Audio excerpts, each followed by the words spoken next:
क्या होता है जब एक 35 साल का रैपर और एक स्ट्रक्चरल इंजीनियर देश का प्रधानमंत्री बन जाए? क्या वो सिस्टम को समझेगा या सिस्टम को ही बदल देगा? सिर्फ 48 घंटों में ऐसे फैसले जिन्होंने पूरे दक्षिण एशिया को चौंका दिया। आज हम बात करेंगे नेपाल की राजनीति में आए उस भूचाल की जिसने सत्ता, समाज और सिस्टम तीनों को हिला कर रख दिया। एक ऐसा चेहरा जो ना पारंपरिक नेता है और ना ही सिस्टम का हिस्सा, बालेन्द्र शाह, जिन्हें लोग बालेन के नाम से जानते हैं। नेपाल की राजनीति काठमांडू से निकले इस नेता ने एक अलग रास्ता चुना। ना कोई बड़ी पार्टी, ना कोई राजनीतिक परिवार, फिर भी जनता ने उन्हें चुना। ये सिर्फ जीत नहीं थी, ये सिस्टम के खिलाफ जनता का संदेश था। सत्ता में आते ही सबसे बड़ा कदम, एक ऐसा प्लान जिसने प्रशासन, भ्रष्टाचार और नीति तीनों को बदलने की कोशिश की। लेकिन असली चर्चा इन दो फैसलों को लेकर है। नेपाल जहां सदियों से जाति व्यवस्था का असर रहा है और इसी व्यवस्था को कानूनी रूप दिया गया था। मुलुकी ऐन 1854 का यह कानून जिसने समाज को अलग अलग वर्गों में बांट दिया।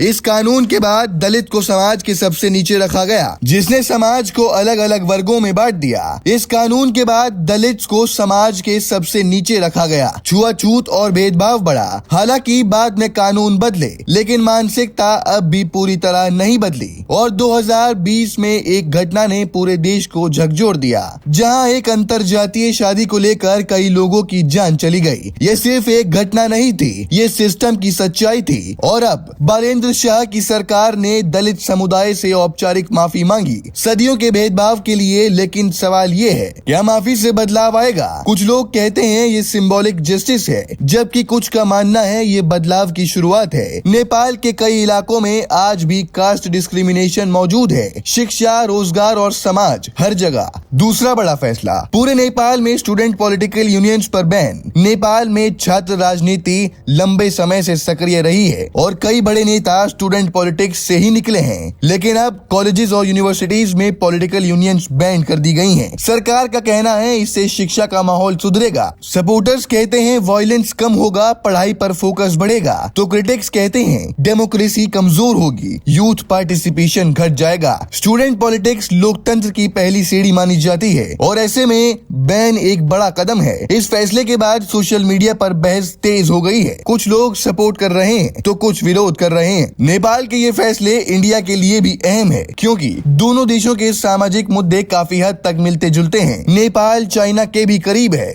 और ऐसे फैसले रीजनल डिप्लोमेसी को भी प्रभावित कर सकते हैं। अब सवाल ये है, क्या ये रिफॉर्म्स टिकेंगे या सिस्टम इन्हें रोक देगा? बालेन्द्र शाह एक ऐसा नाम जो उम्मीद भी है और विवाद भी, लेकिन एक बात तो तय है, नेपाल बदल रहा है।